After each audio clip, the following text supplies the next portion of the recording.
The New York Times today confirmed what we already knew, and I've been screaming about for how long, Angry Rich? A year? 2 years. 2 years of saying, anybody catch the drift of MSNBC, and for that matter, the big peacock, the little peacock and the big peacock are going left. The right wing on the peacock is atrophied. It's hardly even there. And there's this oversized, highly muscled, steroid-charged left wing presided over, the lead guy for MSNBC, tarnishing the names of Brian Williams and Tim Russert. The lead guy is that sportscaster on Sunday night NBC football. You've all seen him, haven't you? He has been on a tear about Bush for a couple of years. Why anybody listens to a sportscaster talking about Bush is beyond me, but they do.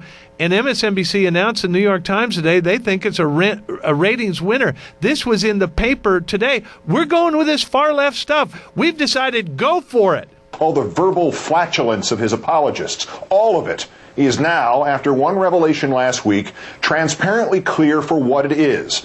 The pathetic and desperate manipulation of the government, the refocusing of our entire nation towards keeping this mock president and this unstable vice president and this departed, wildly self-overrating attorney general and all the others from potential prosecution for having approved or ordered the illegal torture of prisoners being held in the name of our country. Does he know anything about a prosecution? He knows what he reads on Think Progress every day. He's never covered a story. He's never been in a courtroom. He's never watched anybody prosecuted. He's clueless.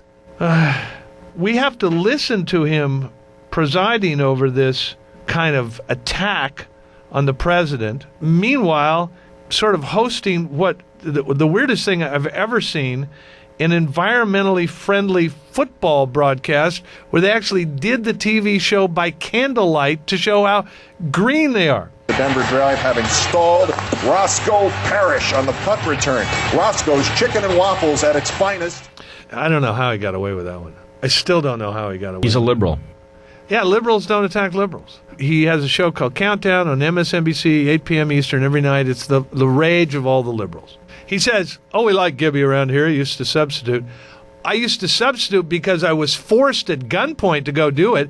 I hated it. I thought he was a moron then. I think he's a moron now. And he proves it every time he opens his mouth and gets into areas that he just does not know anything about. Ultimately, Mr. Bush, the real question isn't who approved the waterboarding of this fiend, Khalid Sheikh Mohammed, and two others.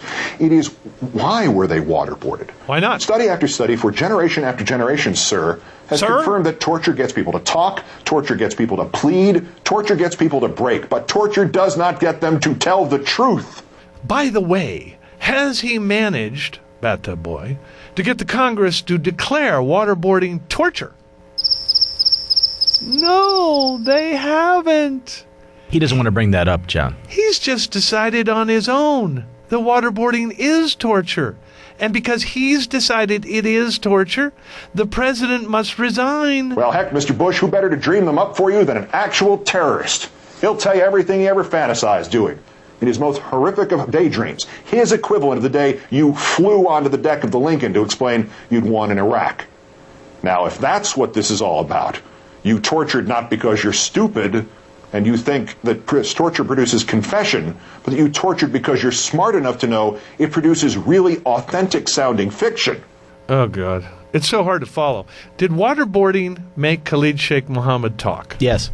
Did he reveal the Library Tower plot in Los Angeles, which saved the life of thousands, by allowing the feds to know that it was underway and they were able to stop it? Yes.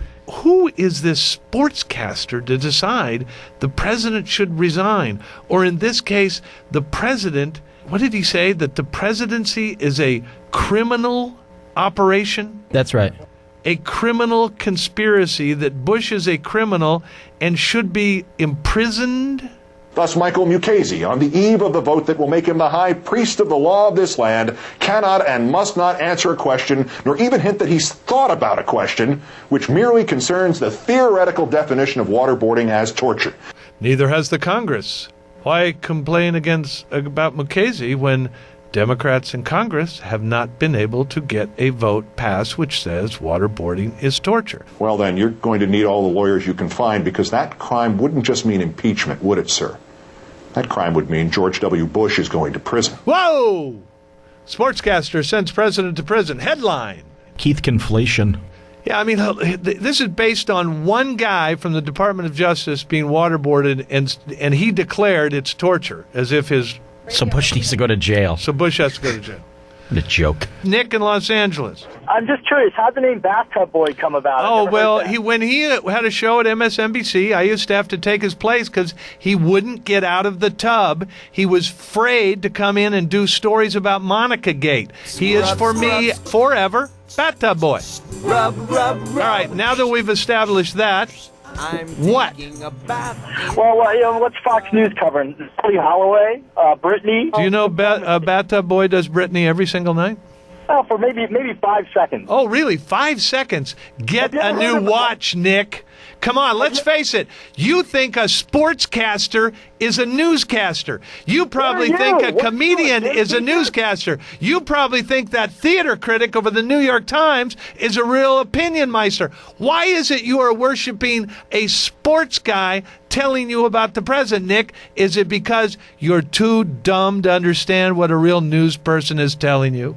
Oh, yeah, and Arnold Schwarzenegger is an action hero, and he's governor of California? You elected him, buddy. Doug in Florida. Fox News lies.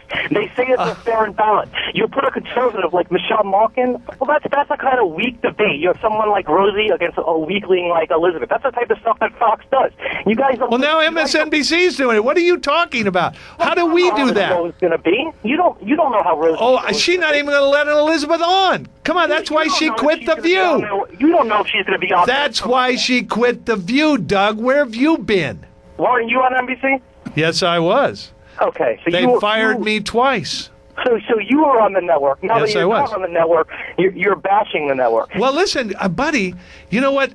One time when Roger Ailes was recruiting people here, and a lot of people came from NBC, one of the executives at NBC called him and complained and said he was raiding the employees.